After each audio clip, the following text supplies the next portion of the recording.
Hello, hello, everybody. Welcome to another Nights with Nora. And as you guys know, I always have a special guest. I'm so excited to be here tonight, guys, because we are talking about a very important topic. But I'm going to give you ladies time to get in the room and come in. I want you guys to like, share, and please bring a friend tonight because this topic is very important. We're talking about codependency in relationships. And I know this topic can get a little sticky. A lot of people don't like to talk about it. We kind of skip over that topic.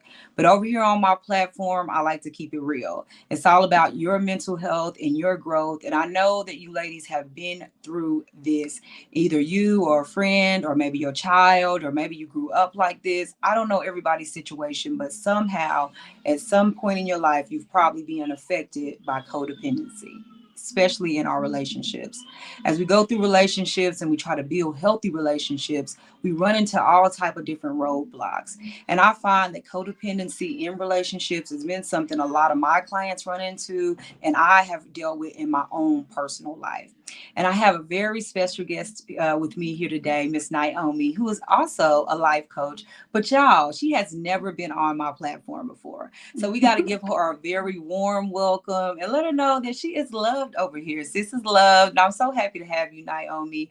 So I want you to go ahead and tell the people about maybe what you do, whatever you want to share with the ladies about what you do and how you came into this space of life coaching and mental health. Yeah, of course.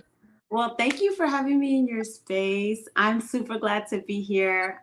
My name, like she said, my name is Naomi Sengiyumva, and I am the founder of Speak Back to Life, where I help people win with words. I help people to do that by flipping chaos into calm. I do it with customized communication strategies. So basically, I do it as a mentor, I do it as a coach, I do it as a speaker, and I do it as a minister. And so that's a little bit of what I do. Today we're gonna flip relational chaos into calm by talking about some of these really serious and really needed conversations. Absolutely.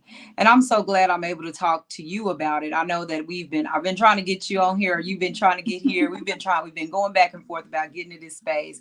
And I'm so glad I was finally able to get you over here on this podcast because I feel like a lot of these topics that we talk about, a lot of people, there are stigmas behind a lot of our mental health. I talk a lot about that on my channels and, all of my platforms about these stigmas that people have about openly talking about the state of their mental health and how they may have got into these different places, especially when it comes to their own personal trauma. I feel like a lot of people find it easier just to cover it up, not talk about it, don't speak about it, especially in the church. Oh my goodness, I grew up in the church. And I also went to Christian schools. And like you said, Naomi, you went to a Christian school as well. So we know that people have told us to pray about it. They have told us to seek counsel from God about it. But we have not been introduced to this fact of going to counseling or getting coaching or being able to speak out what you feel. We're trying to pray away our problems, but they're so much deeper than what a prayer may do. Prayer is good. Please pray. I'm always prayer first. It is the secret sauce. But definitely follow up with some counsel. Definitely follow up with some accountability. You need people, you need community, you need someone around you who can tell you about who you are. And so I found that very important and very critical as a people that we have just not talked enough about our trauma. We have not explored enough about where the root of some of the critical issues, the conflicts that we're dealing with in our lives are coming from. So, with broadcasting or talking about codependency, I think we're going to open up a can of worms. As I was looking into the topic, y'all, I know it's about to open up a can of worms. So, ladies, if you have dealt with codependency or you even know what it is, go ahead and comment in the chat. I have dealt with that. I know you ladies, y'all speak freely to me sometimes in my inbox. Sometimes you guys message me on my platforms. But this is an opportunity for you guys to share in this with me too, because I want you guys to have these conversations with us as we have it. Now, I want to go back to something really quick that I missed when I got ready to talk about this, and that is your attachment styles. How we attach to people in relationships sometimes cause or are the root cause of these codependent relationships. So when we connect with people in a negative way and not a positive or healthy way, we sometimes end up codependent on them to survive. We want their energy. We crave their energy. We want to be around them at all costs. And sometimes as women, that leads us into abusive relationships. And it may not be physical. It may be emotional abuse. It may be financial abuse. It may be, a combination of all the abuses. Obviously, we don't want you in those relationships, but because you're codependent on that person and you need them to survive, you end up staying in those relationships. And I also want you guys to know that just because it's not a romantic relationship doesn't mean you can't be codependent on a friend. Because sometimes friendships are also toxic and we stay in those friendships because we're codependent. We have the hero syndrome. We want to save that person. Listen. So that's what we're going to get into, y'all. Sometimes we just like to save. We like to gather folks up and save them so we can feel good about ourselves. And then we get angry when they don't save us. Well, they were broken in the first place. So if they couldn't save themselves, how they going to save you? So that's something that we're going to think about. We're going to dive into. I know I've been talking a lot, but Miss Naomi, tell us a little bit about this codependency. What have you ever experienced it? What has been your experience with codependency? Yeah, I think you've laid out a great framework of this conversation that we're going to be talking about. Because literally, codependency is just a psychological construct that talks about involving unhealthy relationships. And so, anyone breathing has experienced codependency. Anyone breathing has. And so, just like you were saying, a lot of it has to do with upbringing, and there's so many other factors that come with it. But it's the way that you grow from going into codependency into interdependency is basically you working on building your self-esteem, improving your boundary settings, self-care, all of these really great things that some of us don't really think about until we're hit with the pause, or until we're hit with the I don't like where I'm at with my life and I need to do better. And so, yeah, I've experienced it in my family ships. I've experienced it even within the church systems and leadership, and I've experienced it in romantic relationships and friendships. And so you find it everywhere. Find it everywhere. I totally agree with that. And I like how you say, you talked about a rock bottom, or you just get to your wits end with yourself in these relationships. I think sometimes that rock bottom is where a lot of us have to land before we realize we have a problem with this. Like, this is an issue for me. Why do I always go around saving people? Why do I feel the need to always be in the space where I'm the hero? And if I can't play that role in those relationships, I don't want to be in those relationships. But however, you blame the person for the treatment that they give you back because they're not saving you. And it's so crazy what we'll do. Like, we'll go to the ends of the earth for people. We'll give them our last dime. Anything we can do to keep them in that relationship, to keep them in that mode. And I thought about it. And as I was going, y'all, and doing my research and looking into this topic, I stumbled across a video, and I cannot remember the doctor's name, but she's a doctor of psychiatry. But she talked very clearly about these codependency traits and how they stem. And when she was diving into it, she talked about these insecure attachments that you get in your childhood. And I believe a lot of our mental issues and trauma come from our childhood, and that they play out in our everyday life, right? So we're playing out these different traumas in our everyday life, and people are starting to see us. And so sometimes when you are in a house where you have no control, you grow up and you want to control everything. And sometimes you can control people through your good acts, right? And so these sweet women that you see, or these sweet ladies that you see that are doing everything and anything for people, they'll give you their last dime. Sometimes that can be used as a form of manipulation to control the people that are around you. So when you're doing that and you're out there, oh, if I give them this and that, then they'll have to do what I say. They'll owe me for that, or they'll love me more, or they'll like me more. They won't leave me because, look, I'm providing this and this and that. But sometimes you attract such raggedy people. Okay, let's talk about it. You attract some of the most raggedy folk when you out there doing that type of work. Okay, let's talk about it. So, because when you're out there giving free stuff, that in real life, let's talk about that in real time. That looks like a man without a job. That looks like a man without a car. That looks like you paying all the rent and them paying nothing. That's them at home all day playing video games, and you allowing them to do that because you're in control. You're able to control them. You're feeding them, you're clothing them, you're raising them. Okay, those are the Build-A-Bear type of people that you get.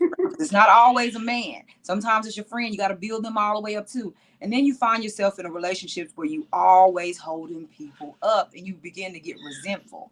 But you got to check the mirror, because how did we get there in the first place? You get what I'm saying? Mm-hmm. So when I talk about that, Naomi, can you talk a little bit about that part? I know that you coach clients and you talk to people, and you have over the years. Have you stumbled up on this idea where people have put themselves in this situation and they have not yet came to that accountability factor where they're saying, ooh, this may be me? Yeah, I think that what you stated is so completely honest, because if you don't deal with the inner you're going to attract what's inside of you. And that's why I said, whenever you have mental chaos, whenever you have like an internal health chaos, then the chaos happens around in your life as well. And so there are times where you find yourself going into these cycles. Now, the men change, but the men don't change. You're recycling the same person because you haven't done the inner work within yourself to be able to attract something different. And so it really, really does have to do with your sense of value. And sometimes you find yourself making decisions that you wouldn't have normally chosen. But it's all really, your mindset is so important, especially when you're choosing stuff. Like, your mindset is so important. Even if I think about like my past and the guys that I used to choose when I was younger, it's like I chose him emotionally unavailable men. Why? Because I had issues with commitment, and that was what was easier for me. And so sometimes when you do the inner work, you'll be able to understand where the cycles are, so that you can find a way to break those cycles. So if you find yourself in a situation where you ain't got no friends, in a situation where you're not able to cultivate healthy friendships or cultivate healthy relationships, you have to. It's not always everyone else's fault. You do have to take a time where you sit and check yourself and be like, what part did I play? How am I enabling people, or how am I manipulating? Because whenever there's unhealthy relationships, there's going to be a manipulator, and then there's going to be that person that's being walked all over. And so there's a balance. You might find yourself one or the other. But yeah. Absolutely. I like that. What you just said about you being in that position, because it's either when you're in a codependent relationship, somebody is losing. You get what I'm saying? Someone in that relationship, it's not a balance. It's not a healthy balance. And that's the whole point, is that you're in an unhealthy relationship. And sometimes that when you get into these unhealthy relationships, you don't see that one of us is being used. Okay. And most times is that codependent person, because they're dependent on that person. And no matter what they say, do, or act, they're always going to keep them around, if that makes sense. And like I said, that plays out in abusive relationships every day. We see that all the time. We see people go into relationships where they, manipulate, abuse, and do these things to people. And people are like, why won't you just leave? Why do you allow this to happen? And the codependent person somehow feels like they have control. So to the outside looking in, they see a woman that's being abused or used, or a man that's being manipulated, or whatever the case may be. But in the codependent person's mind and their mentality and their mindset, like you talked about, mindset, in their mind, they're in control. All of this, yeah, they doing this and this to me, but look what I'm getting out of this. I'm feeling good about myself. I'm nurturing this person. I got them out the streets. If it wasn't for me, they wouldn't be here, blah, blah, blah. And they build people up, and they do that stuff. And those type of people, honestly, to me, are dangerous. Okay. When you don't know, because And a lot of times those are type A people. They have leadership roles and they have a lot of control over things. And so when you're thinking about stuff like that, you have to understand like those type of people, if you don't get it in check, if you don't check your codependency, you could be the toxic one. And so that's something I think a lot of people don't think about or they don't indulge in. And sometimes you get into these relationships with people and you literally mirror them. You do whatever they want you to do. You lose your identity. So it comes back to a lot of women, they'll say, I lost my identity in that relationship. I became whoever that person needed me to be or wanted me to be at that time. And we lose out on who we truly are. And it's just so toxic. And people are like, why you didn't leave? Why you didn't do this? Well, they can't. They're programmed to think that way. So it takes a lot of mindset renewing and a lot of work, like you said, a lot of healing work, a lot of mental work, counseling, therapy, prayer, a lot of stuff to break that cycle because it is an addiction. It truly is an addiction. Just like people are addicted to drugs, food, alcohol, whatever the addiction may be, people are addicted to codependency. They do it throughout their whole life. Just like you said, it's a new man, but it's the same man. I've been in this relationship before. It might have been with Johnny last week, but now it's with Paul. But Paul and Johnny act just alike. They both lazy, they both abusive, they both the same kind of man, just a different time frame. It's a very addictive behavior, and people do it throughout their whole life, and they may not ever know. So it's not easy to just up and walk away. It takes a lot of extensive work. So when it comes to those addictive behaviors and moving things, what are some things that you recommend to people, or what would you say to a client if you find that they do have these codependency traits? Yeah, I think, well, one, I think that it's a lose-lose for both people Mm-hmm. involved.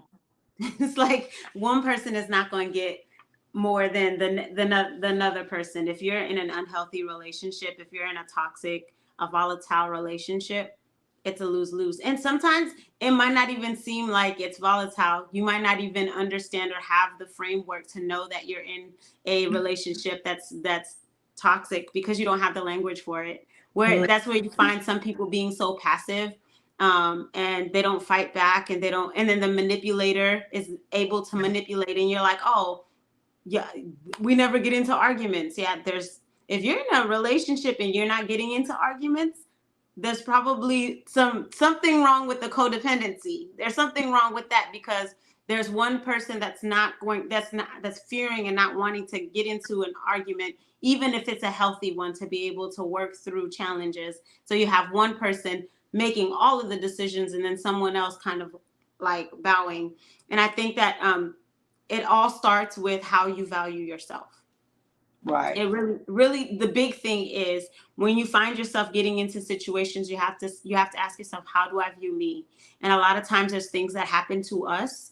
Trauma happens, things happen to us that can make us feel like our worth, it has changed. And I remember when I was in college, just like you were talking about, there was I was doing ministry, and there was a friend of ours, that beautiful woman, got her head on straight. She has everything to offer, but because of how her family talked to her, because of how her uncles mistreated her, she chose rank guys. Like she chose the worst guys. And so she got into a relationship, and he was physically abusive. And I remember we had many heart to hearts with this woman, to the point where there was one time she came from the hospital night of, we sat her down and we're like, yo, we want you to live, so you're no longer in this relationship. We really tried to barricade. Yeah. And he came to the door, and we're like, no, this is not what's happening. Like, we're really talking it through, and we're like, girl, your life matters. But the thing was, because of her self-esteem, because of how she felt about herself, 3 a.m., we go to check the bed. She's not there. Where is she at? In his room. Wow. And so you have to ask yourself, why are you continuing to choose those people that hurt you? Why are you continuing to allow these people to walk all over you? And I think that the thing that will improve is boundary setting, learning how to set boundaries, learning what healthy boundaries look like. And And then also learning how to keep and hold those boundaries when you set them. I remember when I was younger, someone used to tell me, Naomi, you're not nice. You just lack boundaries. And I thought, because I'm this caring person and I want to love everyone and fix everyone and make a situation better, I'm like, oh, I have all this love to give, but I'm finding so much chaos in my relationships. Why? Because I'm not setting healthy boundaries. Because I thought that if I set boundaries, then I'm going to make the other people upset. The thing is, if I set these boundaries are to protect me and also to protect those that are in relationship with me. And so when you're setting these healthy boundaries, they help you to be able to know who actually wants to be in your life, because the people that want to be in your life will respect your boundaries. Right. And then they'll help you to be able to not have as much chaos in your life when it comes to your friendships. But then I've also seen the extremes where when you've been hurt, you're like, you know what? I don't want this hurt to happen to me again. So I'm going to create these big, huge boundary walls. Right. And nobody's going to be able to get in. But then you realize if nobody can get in, even the good people can't get in. Right. Right. So I would say the way to work through it is self-esteem, knowing that your value was predicated. It was given to you before anything. There's nothing that you can go through that can tarnish your value. In our mindset, we think, oh, I've been sexually assaulted. I done been through a divorce. I done been used and abused. My value's not the same. But the thing is, I posted this week. A $20 bill is a $20 bill, whether it's crisp or whether it's been crumpled up and stepped on a couple of times, So you have to understand what your value is, because your value never changes. No matter what situation you've experienced, no matter what you've done, your value never changes. And when you understand that, you can do the inner work where you can try to, okay, if the truth is my value never changes, then how can I get my emotions, my mind, and my will to match that? Right. And that's the work that happens in coaching and therapy. And that's why it's so important to invest in you and do all of the work that you can. Absolutely. I love that boundaries. I'm a boundary girl now. And like I definitely struggled with codependency growing up, and just growing from my childhood. Because of my childhood, I dealt with a lot of issues of codependency because of the way I was raised. My attachments to my parents and my caregivers was one of, if you do well things, we'll love you. And that's what I thought. And I don't think parents intentionally want kids to think this way, but that's what I was taught to do. If you did something well, you were praised for it. If you didn't do something well, you were not, people were not happy with you. So I spent a lot of my life trying to make everybody around me happy, because the happy I made people, the more they would pat me on the back. You get golden stars, they give you awards and medals. So my whole life is about gaining and collecting awards. You know what I mean? Like, I just want to get things from people and get accolades, because that's what we want to do. That's what we're taught to do. That's what we're bred to do. And growing older, I realized, Nora, that's a fallacy. Like, you cannot spend your whole life trying to make everybody proud of you. Like, that is not, it's exhausting. And then, as a codependent person, trying to read the room and read emotions and making sure I'm getting all the temperatures right and doing everything right, crossing my T's and dotting my I's. It's exhausting. It's mentally, emotionally exhausting to always try to be in people's life and space that way. And the way that I got out of that is exactly what you said, Naomi, was boundaries. I had to set boundaries. I thought I was a nice girl too, just like you. I wasn't nice. I was just codependent on people's energy toward me or the friendship. And sometimes they wasn't even my friend. It would be anybody. It could be a person in the grocery store and I would go out of my way from. It was just crazy how I was living my life. Like, it was literally exhausting. And I thought it was because I was a good Christian and that's what we do. And, no. I needed boundaries. I needed them quick. And And I began to, as I went on my healing journey and I get into therapy and all of these different things for myself, and I'm going into therapy, of course, as myself, I'm going in to be a therapist, but I feel like the therapist needed a therapist. And Yeah, if you are going definitely. into a field, you need to, Definitely. exactly, you need to be able to go underneath that yourself. And so before I got anybody on my couch, I sit on the couch. You get what I'm saying? And that is the path that I went down. And the first thing my therapist said is, you got to set boundaries, Nora. This is unhealthy. And I'm like, what? This is what I've been doing. This is not okay, though. The way you've carried on with people, the way you have interacted with people, it has to spin back. And I know that when I got into it, the backlash, y'all, of setting boundaries, and Naomi, I know you probably can relate. The backlash you get sometimes your friends will embrace it and people around you like, finally, girl, you put your foot down. But there are those who have benefited from you not having boundaries, and they are upset. They have benefited for years off of you not having any boundaries or limits to what you will say yes to, and they don't like it. They'll put up a fight or argument or come up with you being mean or you don't care about people. I've heard it all in the last couple of years, and even it's been probably about a 5-year journey for me now, but I've heard it all. You're mean, you're this and that. No, I'm a person with boundaries, and I love it over here. I love saying no and not getting up in the middle of the night, picking up people and giving gas money and emptying my bank account for folk and doing everything in the world for everybody and not getting any of it reciprocated. What you getting back? It's Right. not a reciprocated relationship. Right. Like I gave everybody like where are all these people that I help? They are nowhere to be found. It is crickets out here. And listen, I'll stay with my crickets if it keeps my peace. And that's just something I learned to do. I learned to be comfortable with myself. I had to get comfortable with Nora. I had to get comfortable with who I was as an individual and love me for me, not for my accolades, not what I could do for people. Yes, I'm gifted. Yes, I have talents. Yes, I have things that God has blessed me with, but me on my own, just being a human being is good enough. Okay. That is just literally enough. And you know what I mean? And that's what the point, because I really rejected that idea. I'm like, I got to go do this. I got to do this. No, just literally being me and showing up and breathing and being alive is enough. Like you don't have to go to people's house and clean their house. Like I would go to parties, right? People would invite me to parties. Next thing I know, I'd be serving food. Like I literally be serving food, cleaning up. I'm like, is this my party or do I? It was crazy like that. And I had to get out of that. So anyway, so I can totally relate to what you say when you say setting those boundaries and getting those. So Yeah, that's definitely what you were talking about earlier when you're like, yo, it literally stems from you wanting control, right? mm-hmm. Well, if I Yeah. do this, then it's going to make these people do this. And no Yeah. is a full sentence. Yeah.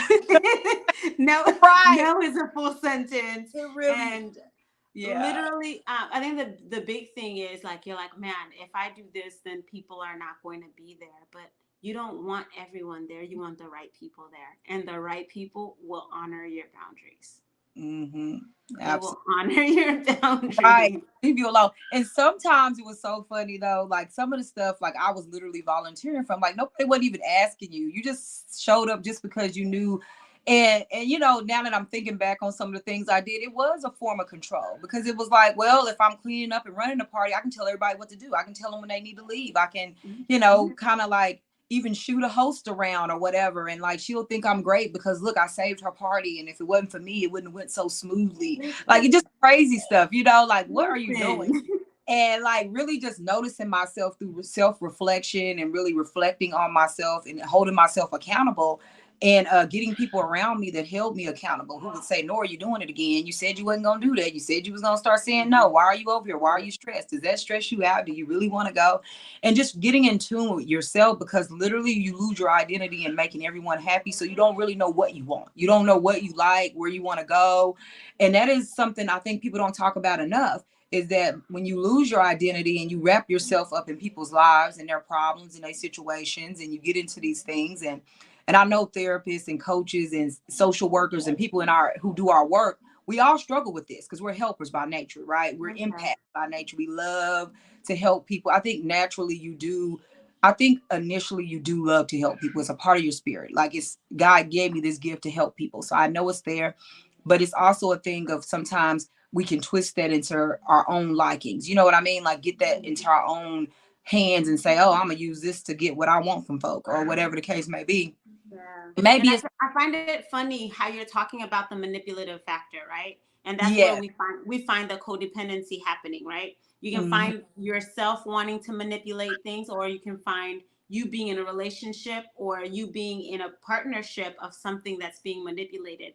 And what we want to do is we want to try to find, because whenever you start new friendships, new relationships, new marriages, you find yourself losing yourself just a little bit while you're trying to find the way that this friendship or this new marriage or this new relationship works, whatever ship it is, whether it's a friendship or family ship relationship.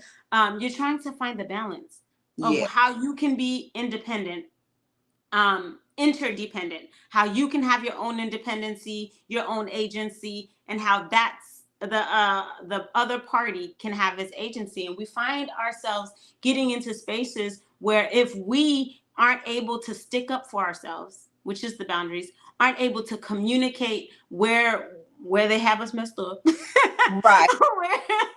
where or where we're being walked over, then we find ourselves in these codependent relationships. And that happens in churches too, where some pastors will use the pulpit to try to shame people because Oh you're yeah. setting boundaries. And Mm, it's like yes. that ain't what God calling, but you find it Right. a lot where Uh, it's like, okay, well, now the next sermon is about what you didn't do when it's you were setting boundaries. And so we can find it in all types of relationships, even friendships. But I did want to talk about that time where when you're first getting into something, you kind of lose yourself. I mhm. remember first couple of years in marriage. I I had found myself losing myself.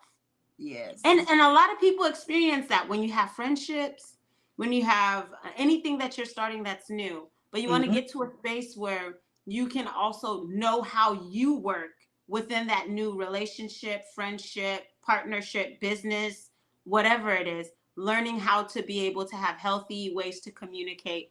This is how I'm going to be able to show up, and this is how I want to be able to continue this relationship in a healthy manner.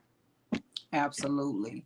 Because I feel like some people, like you said, when they get into the relationship, they definitely do. I think you have to give and take. It has to be some type of compromises where you give up some things and they give up some things. But it's a healthy balance of what you give up. And those codependent people, I think they kind of enmesh themselves, which is a different Mhm. type of level of Mhm. giving away of yourself. You kind of enmesh yourself and entwine yourself in that person to where there is no distinct difference between you and them. And that just can't be when you're trying to have a healthy balance in a relationship. I don't know what the perfect tipping point in a relationship is, but I know enmeshment and being entwined with somewhere to where you don't know your identity is probably not where that is. And so, like, when I think about that, it's definitely so true. You do lose a little self and you give and take. But I think whenever you're in a healthy relationship, the person is always there to support who you are. And they motivate you or remind you constantly of who you are because that's who they truly fell for. Whether it was a romantic relationship or friendship, it's things about your character that they always want present. And so they wouldn't encourage you to get rid of who you are. And some people who are in codependent relationships, they don't care when people diminish who they are or dismiss who they are because they just want to keep them people around. And so, especially as women, when you get in those relationships, and we talked about it on another podcast, and me and my good sis was like going back and forth when men start telling you, oh, you can't wear makeup, you can't wear this, I don't want my woman wearing this. Those are all ways that they're diminishing, dummying down who you are. Like Mhm. that conversation can get sticky. Some could say, oh, he just wants his woman respect. I remember that big old thing with Kiki Palmer was out, a couple, Mhm. what was that, last month, I think, when she wore the dress or whatever, like, oh, he's trying to control women's bodies and this and this and that. And of course I'm riding with the women, okay, so that was my stance on it. So if anybody's trying to ask or think, like, of course I'm agreeing with Kiki Palmer, but it's for a lot of reasons. The reason why I talk in that manner, like, of course I don't agree with maybe her outfit, I probably wouldn't have wore it, but the construct of you diminishing people's character and who they are and what they love and what makes them happy, to me, is doing that person a disservice. Because in a relationship, I want you to flourish. I want to see you smile. I love Yeah. when you do things that you love. If you like swimming or you like doing stuff, if you're not hurting nobody or hurting yourself, why not do it? And so when I think about that idea of people trying to diminish me, and I seen not a YouTube, a TikTok video of where a man had crushed all his girlfriend's makeup in the sink. Like he crushed it all up and beat it up. And he was like, I don't want you wearing this makeup. So I basically crushed all this makeup up. But whatever you want, I'll buy you some more of it. And was like laughing about it. And it was supposed to be like this prank. But truly, he didn't want her wearing the makeup. That to me is like diminishing who people are and diminishing the way their character. Manipulative. Yeah. Yeah, crazy, right? Girl, I would have been fit to be tied. Okay, done. Like if we're not married, I'm leaving. Like that would have been my last. What? Right, exactly. Like and sometimes makeup is limited edition. Like I don't know if she had 50 in there or not. Like, girl, like listen, it was a lot, but a lot of people will use what you love against you in these type of relationships. And that's probably a whole nother conversation, but y'all know I go off on tangents. But it's like, people will use sometimes what you love against you to control you. Like, oh, you can't do that anymore, and if I do choose to do that, maybe he won't be with me, he won't like me anymore, and I can't be in this relationship with him anymore, so I'll stop doing this just to make him happy. And that was the makeup. Today is makeup, tomorrow it's going to be something else. Now I can't wear and I think that's where we have to have that healthy sense of self, right? Because then you can know what you can and can't handle. What you can. And I think that when you're in relationships, of course, there's going to be places where you can grow. And there's going to be places where we see things differently because of culture or because of how we grew up or because of, so when we're having these conversations, the hard conversations, it's going to help us to be able to move forward, grow and all of that. But I think that the hard thing about even society within itself is how is sense of self being pushed? When it comes to media, when it comes to the church, when it comes to culture. I am a East African gal, okay? Right. And all of my friends were having engagement parties instead of high school graduation parties because culture said, when you finish high school, you get married because your attachment to a man is what's going to establish you. And then you go to the church, and I went to college and they're talking about ring by spring. And I'm sitting here like, God has called you as a woman. God has called you. Apart from being a helpmate, you're going to have your own purpose. You're going to have something that he is destined for you. And then you get into media where we're supposed to be damsels in distress and have the superhero come and save us so that we can go and live happily ever after. And we have to challenge ourselves, and we have to challenge these thoughts, and then get to a space where we can say, you know what? I'm okay with me. Right. I'm okay with me. Because at the end of the day, we cannot control the people that we are in relationship with. And all of us are broken somewhere, somehow. And if you meet someone that's just a little too broken to be able to deal with you, you're going to get to a space where you start questioning yourself. Say, should I lower my standards so that I can keep this relationship? And that's where we have to be okay with you and say, you know what? I love you. I care about you, but I'm not going to stay in this. Right. This is not healthy. And that's where that manipulation happens, where it's like, you feel like you have to lower your standards to be with someone.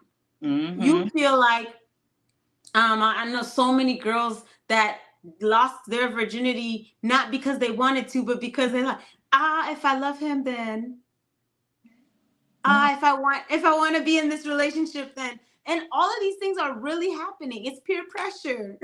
Yeah. Like, you're not being yourself, your authentic self. And so we have to get to this place where we're like, I am okay with me. Absolutely. And that I love me. And it's a journey there, and there's so many things that take us away, I think, from loving ourselves and being in that place of self-love, which that is like one of the main premises that I talk to women about is the self-love, because that's truly where it starts. You have to be able to love yourself well in order to love others well.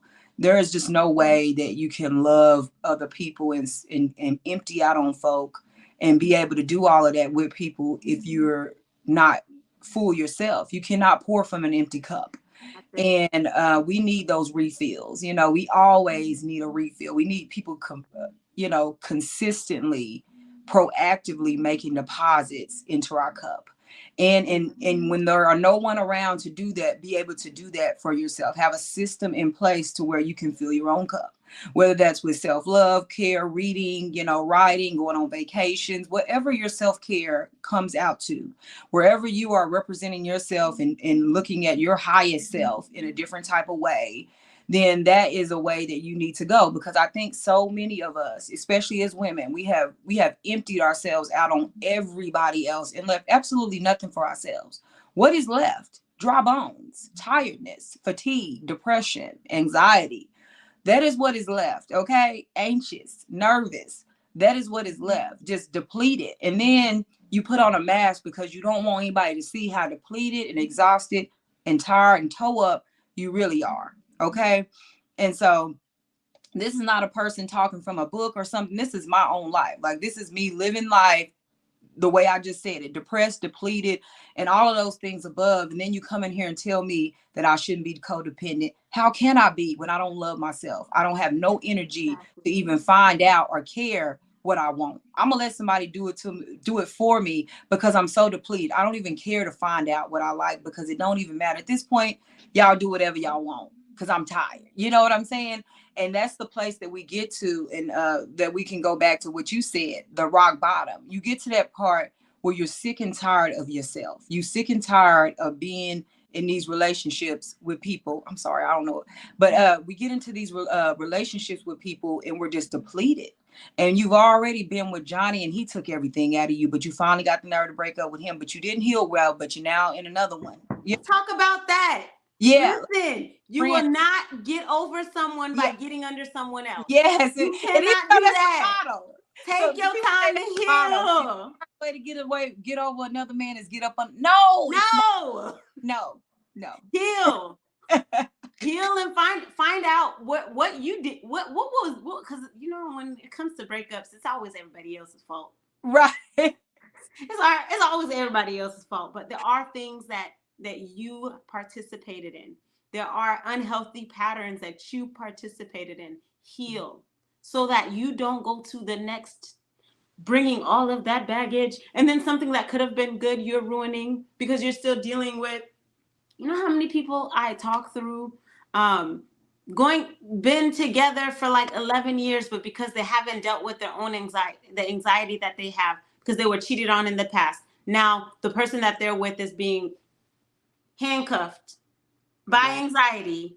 And it's like, do your healing work, because if you don't, the same thing is going to continue to happen over and over. Yeah, it's just a cycle. And people think, oh, well, I broke up with him. Okay, well, you finna get back over there with somebody else who's just, and the man literally time to heal.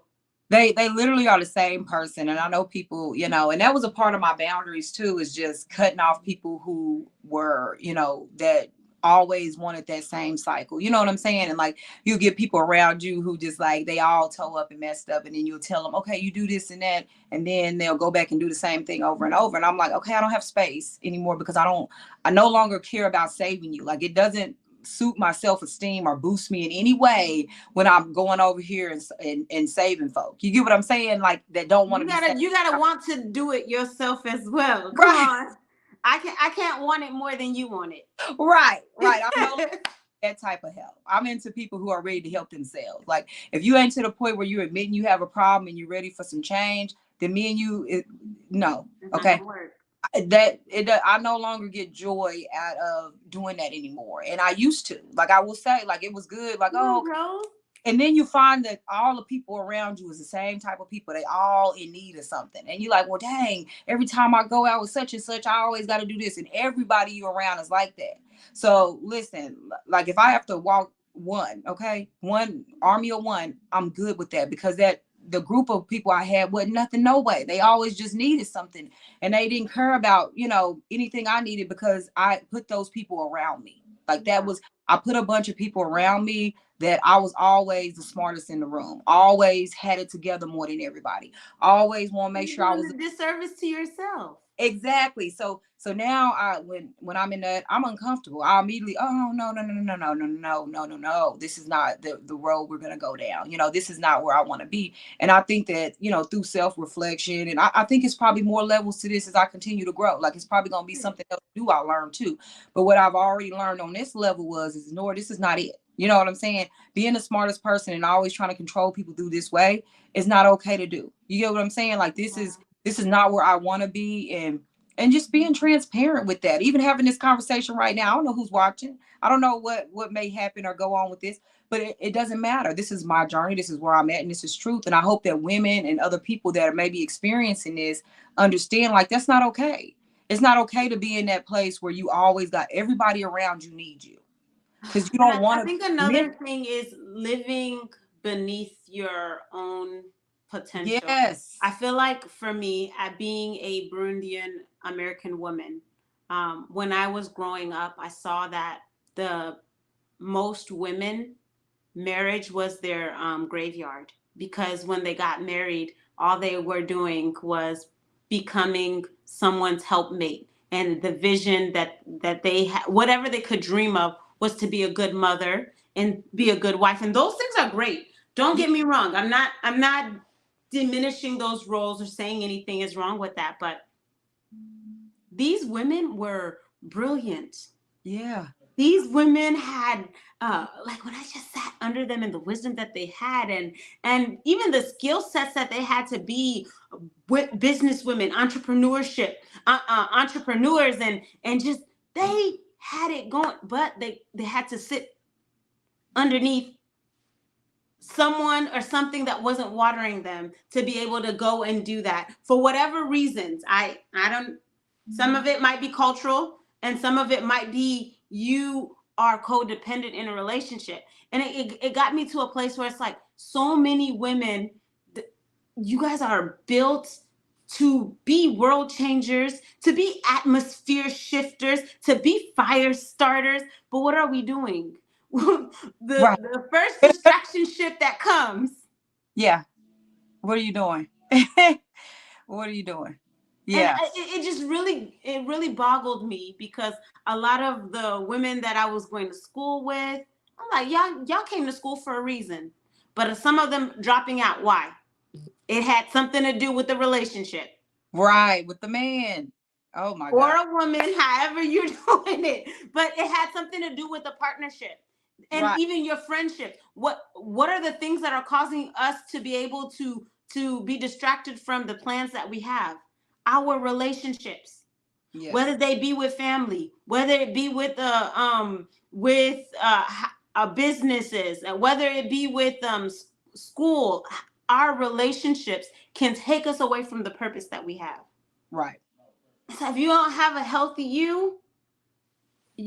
you're not going to be able to die empty.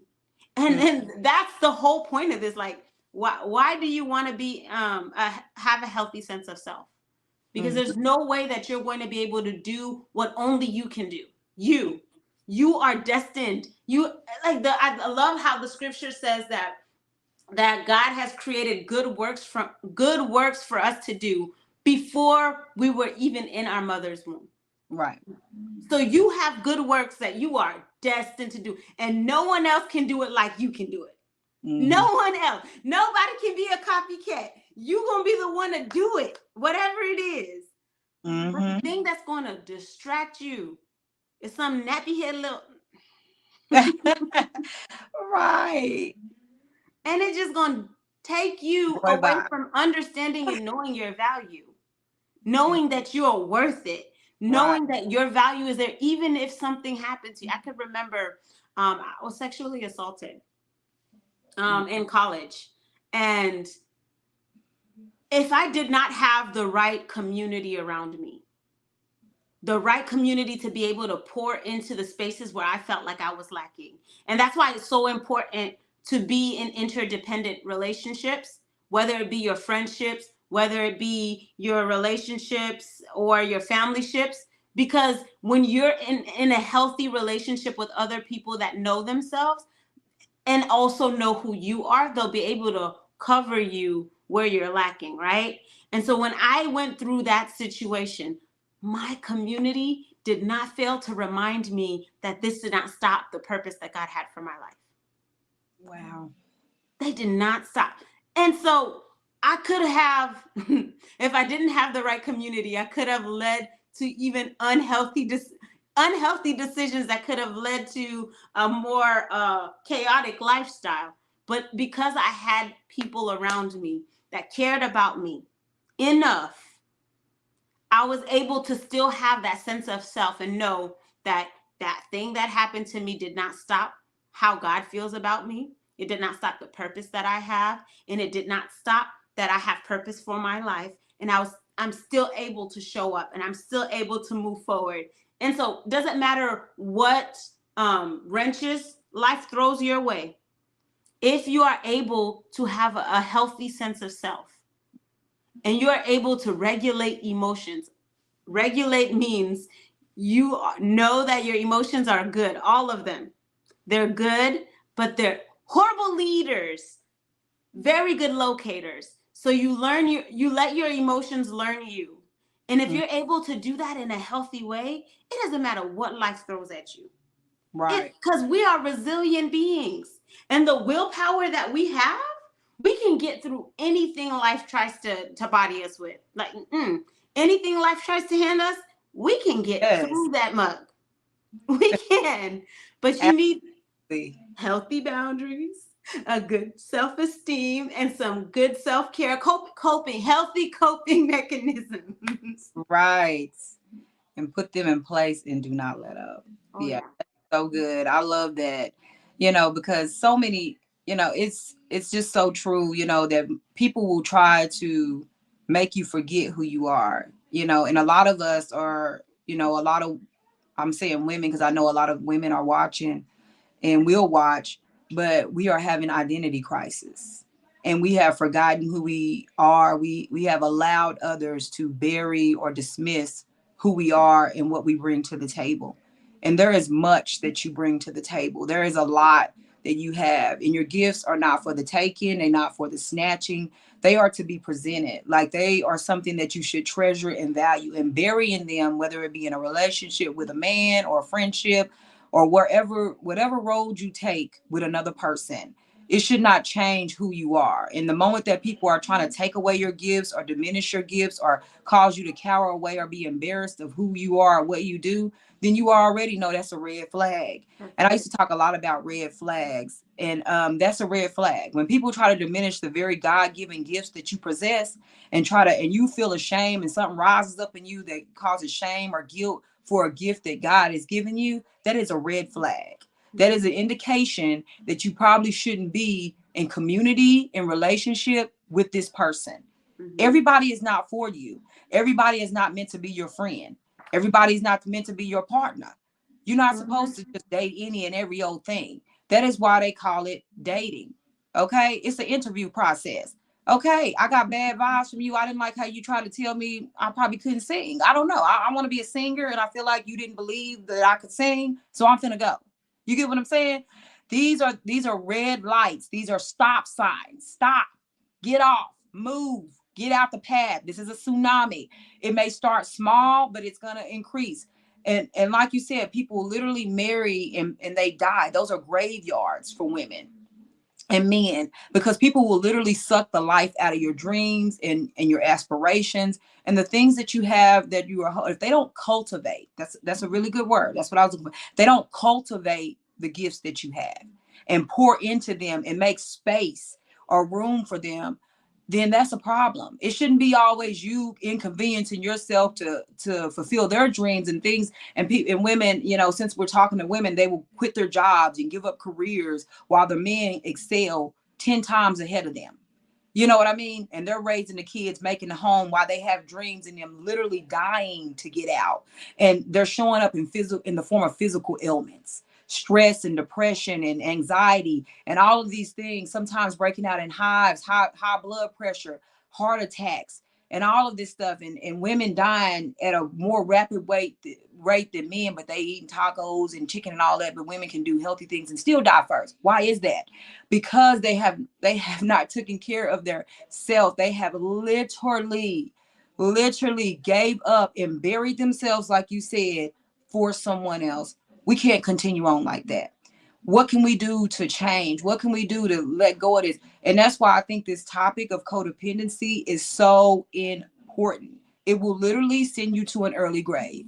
And you have to understand how important it is not to live when your body is in a fight, or when you are under stress, your body goes into a fight or flight mode. And when you go into fight or flight mode, your blood pressure automatically increases. Everything is heightened. But those feelings are only meant. Your body is naturally going to do that when you're in a situation where you're feeling buried or smothered or taken away from, or you're feeling in danger. So you're automatically going into that, right? But your body is set up to be there temporarily. You're not supposed to live in those conditions. Do y'all understand that? You don't need to live in a condition where you're always in this state of being, because it is very unhealthy. It will literally kill you. Okay, that's how important it is to understand that when you're in these relationships with people that cause you to be always, he get on my nerves, he stresses me out. Those are indicators that is wearing on your health, not just your mental health, but your physical health is literally going down the tubes. Okay, so that's how important that is to you. You look like you want to say something, Naomi. Were you wanting to say something to what I think that sometimes people can like hear something and then go directly to the other's extreme, right? And so I think that it would be good to preface that relationships are nuanced, and that there are going to be spaces where, there are going to be spaces and seasons where you're not going to feel like yourself, and you're going to go through things, and dealing with someone that is healthy is someone that's going to be willing to learn. So just because they don't have the upbringing, the understanding, the knowledge, and the wording of how things are going, doesn't mean that you throw them in the trash, right? I want to be able to balance it, because we can find ourselves being in spaces where we're so critical about everything, where you find yourself in every date and you're like, I got my 10 questions, and if they don't say yes in these 10 questions on our first date, you're not getting a chance. And we get to this place where we're even having our standards, our expectations are so high, and they're not even expectations that we can ourselves meet. Like, you gotta get to a space where we can be balanced when we're talking about this, and being able to see people as people that are multi-layered, and things that Oh no.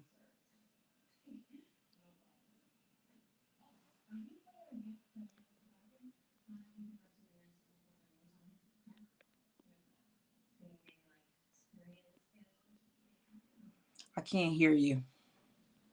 I don't know if she can hear me. Can you hear me? No. All right. Back in.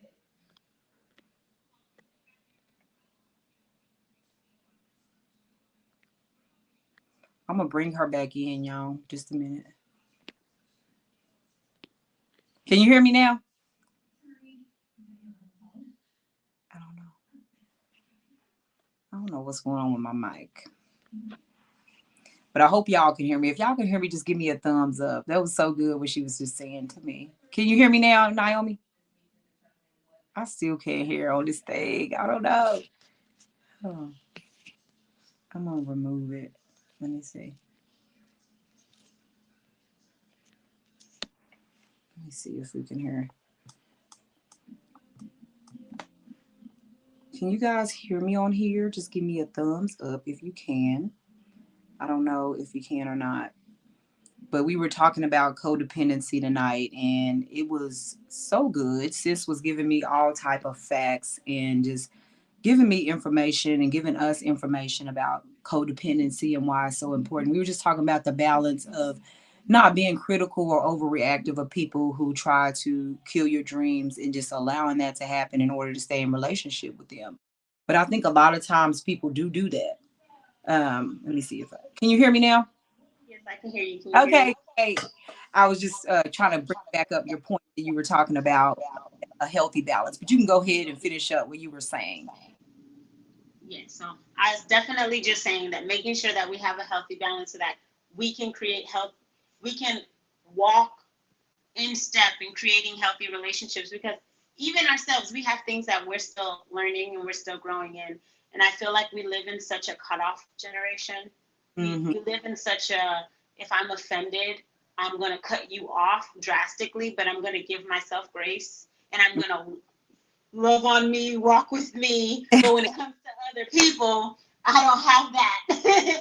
Cut you off right away. And so I feel like it's I'm not saying commit yourself into unhealthy patterns. That's not what I'm saying.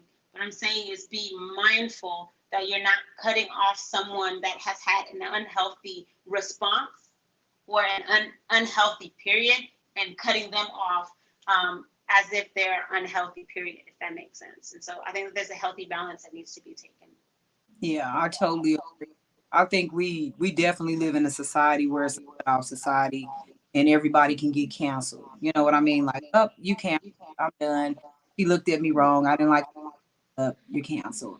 Yeah. Um, Obviously that doesn't, apply when you in like a full out abusive relationship. So it's definitely a balance, and you gotta when you go into relationships, you're gonna have trouble. It's no relationship that's gonna be perfect, especially when you getting married, and to that level, it's gonna be a merging of two lives. So it's gonna be some head bumping and some smoothing out as you go throughout the process. I really believe that. So, obviously when you get into these relationships and trying to navigate through them, when you love yourself and you in tune with what you love and who you love, you kind of know when people, what people's intentions are. And that's I think is the root of that. What is the intent or the intent behind the person that you do in relationship with, or that you are, or you are communicating with, or whatever you're trying to build that, thing with, because it can be different. You know what I mean? And so you have to really understand, but I think too, like when you think about, okay, can I be in a relationship with this person? Is this person being manipulative? Is this a part of my code? Oh no.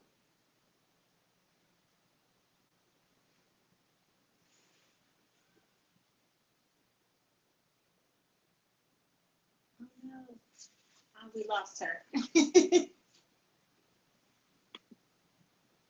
But yeah, I like what she was saying. Um, Being able to ask yourself the hard questions when you're going through those circumstances, being able to say, this person is being healthy for me or not healthy for me, or being able to ask yourself the hard questions. And the hard questions might be, am I the one that's tripping? Am I self sabotaging? Am I working it out? And so, yeah. Give me a second.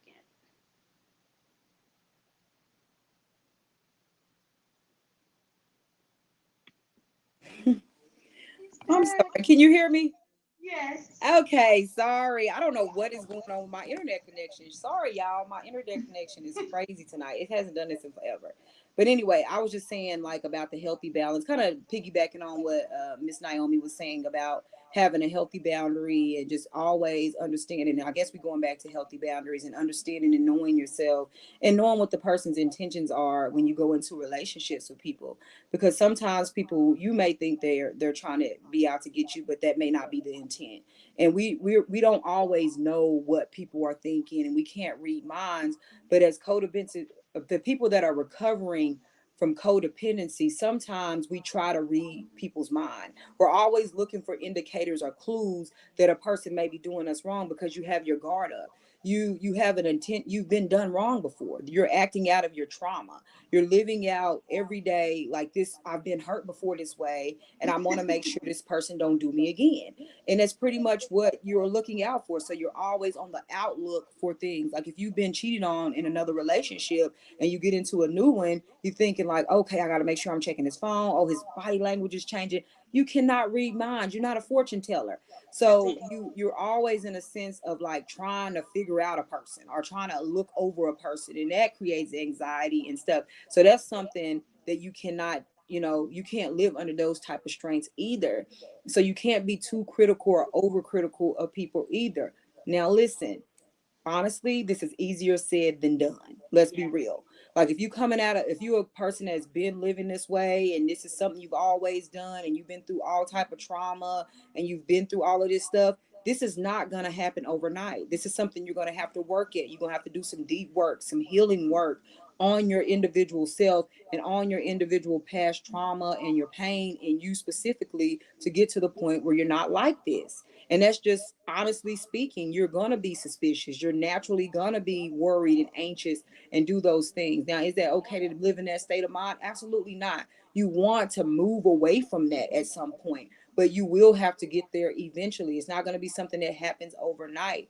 But when you recognize those behaviors and you see those coming forth, it's going to be like, oh, this is a part of me. I'm doing that thing. You may not have language for it. You may not know exactly what you're doing, but you understand, like, I'm super suspicious. I'm tripping. Okay. In layman's term, I'm out here again tripping. I'm going through this man's phone at 3 o'clock in the morning or whatever it may be. But anyway, did you want to add something to that, Naomi? Yes, From what I said? saying what you're talking about right now is literally exactly what we need to work on is our negative thinking patterns.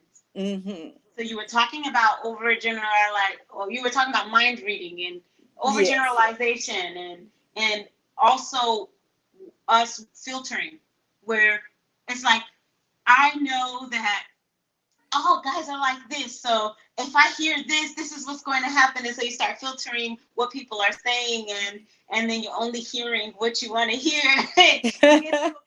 Yes. Even polarizing, where you're going through black and white thinking, where it's all or nothing, where it's, if you raised your voice at me, you're just like all of the other people that I experienced raising their voices at me. And it's like, yo, I need to check myself. Am I filtering when I'm thinking? Am I polarizing? Am I overgeneralizing? Am I mind reading right now? Because literally, that's where we get into these places where we have these negative thinking while we're having these conversations. And the thing is, a battle is won or lost in our mind first. Mm-hmm. And so if we don't get our thinking patterns straight and healthy, then there's no way we can have healthy communication or healthy relationships, because they're going to be saying one thing to us and we're going to be comprehending something totally different. Right. Tip for that. I agree with you completely. Wow, that's so crazy though. But when I think about it, I'm like, man, I think we do that a lot, and we try to like, oh, like you said, you come up with these hasty generalizations or these grouping all men are dog type of things. Oh, I knew they was gonna do that, and just kind of self-fulfilling prophecies that we put up against different people in different relationships. But like I said, to be quite honest, that's just something that you have to go through. That's something that you may one day find that, okay, I'm doing this, and you see those negative habits, and you also understand what your triggers are. What is causing you to get into these mind frames? What's causing me to always be insecure? What do I need out of my relationship to feel secure? And then you can have those conversations with the people that you're in relationship with or in community with, whether that be a new spouse, whether that be a new friendship, a new coworker, a new business partner. Let them know, hey, I've been hurt in the past this way. I don't like when people do this kind of stuff. It makes me suspicious. And those are good, healthy conversations. That's good communication. To me, if somebody came to me and said, hey, Nora, I know that you may not be doing this. I'm not accusing you of anything, but I've been hurt this way. So when you do this, and this causes me to think that way. You know what I'm saying? I'm okay with that. That's open. That's honest. That's communication I can appreciate. And then on my end, going to a person and saying, hey, I've been done this way before, and the last man that did this is kind of how he follows. So can you please not do this? Or if I get anxious this way, this is the reason. Like kind of explain yourself. Like, you know what I mean? And I think a lot of people miss that piece of communication, because it's okay to have those open-end conversations with people. What do you think about that, Naomi?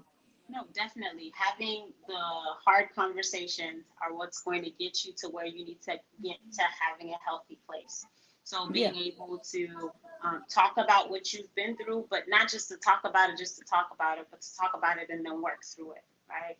Right. And I think sometimes we do ourselves disservice when we're like, hey, this has happened to me and this is how I am, but we don't leave ourselves room to grow through things, to grow out of things, Where it's like, Right. okay, yes, you've been hurt in the past, but if somebody's consistently showing you, I'm not that person, then we have to get to a place where we work through the negative thought patterns and work through ourselves to get healthy enough to have healthy relationships. I have clients that come in where it's like, because you have experienced a lot, now you're having paranoia, and you're ruining your relationship because you think that you have negative self-blame, and you're having all these negative thought processes, and it's like, you're ruining you. You need to sit down, heal for a little bit, and then come back when you're healthy, because Right. you're ruining it. So I think healthy communication is so important, and then being able to be honest with yourself where you're at. Absolutely. I totally agree. All the things, first of all the things that you said tonight have been very enlightening. I feel like a lot of women, if for the women who have listened throughout the podcast or through this broadcast, and if you guys are going to listen to it on rebroadcast, just some of the points that you brought up, Naomi, as far as like this rock bottom, this idea of rock bottom, when you talked about the setting boundaries, you talked about the issue of balance when you're picking and choosing and you're vetting friendships and trying to just make sure that you're not being paranoid, like all of those, as you're talking to people with codependency or who may deal with it in the future or are dealing with people that have that, or whether you're a coach or you're someone that's going to see a coach, wherever you may lie on the spectrum, I feel like the things that we talked about here today can be incredibly beneficial, because we just don't know. Because what we don't know, how can we help ourselves? Because people don't, like, we have the words, we're having these conversations, but these are not everyday conversations. So I'm not pointing these flaws out or saying anything negative to anyone. This is informational. Because I remember, even as I was diving in this topic this week, I'm like, okay, some of that stuff I noticed that's been a part of my healing journey as well. And, I've had experiences in my childhood that could have triggered or caused these things as well. So as we're on these self-discovery type journeys and we're finding things out about ourselves that we may or may not know, be gentle with yourself, be gentle with your healing process, be easy on yourself, because truly you may have not had that chance. You may not have had a chance to be easy on yourself or take this process slow, but be easy on yourself as you're healing. Understand that there's are things that's going to pop up. These are maybe things that you didn't have words for in the past. It could be going on for 10, 20 years, and you may not have known, like, oh, okay, that's what that is. You know what I mean? This might be an aha moment for you. So as we're going in, just take those things in. And thank you so much, Naomi. Is it anything else that you want to leave, or what is it that you want to leave with the audience here tonight on this topic, or anything else you want to add? Yeah, I absolutely enjoyed communicating with you today, being able to talk through how to love ourselves a little better so that we can not be in relationships where we're being stepped and walked over and manipulated. Because a healthy us brings a healthy world. And so I'm so excited that we got to dive into it. And I know that we'll only scratch the surface of this. And so I would say, all you girlies that are getting to a place where you want to become healed, whole girlies, do the work. I know when I was growing up, therapy wasn't a thing. I know right now everybody's really therapy conscious now. But I would say it gives you language for things that you have been experiencing, and it also helps you to be able to deal with um, things in more healthier ways. And so I would say continue to invest in yourself. Um, Invest in you, because you're the thing that's going to be the longest relationship that you're ever going to have, is the relationship that you have with yourself. And so continue to invest in that. Continue to love on yourselves. Thank you for having me today. Thank you for letting me share on your platform. And again, my name is Naomi. I am a founder of Speak Back to Life, where I flip chaos into calm. I do that by helping people win with words. And I do that as a behavioral health coach and also a crisis management health coach. I also am a speaker and a minister, and I love people. And so I'm super excited to always talk. Oh, that's great. I love that.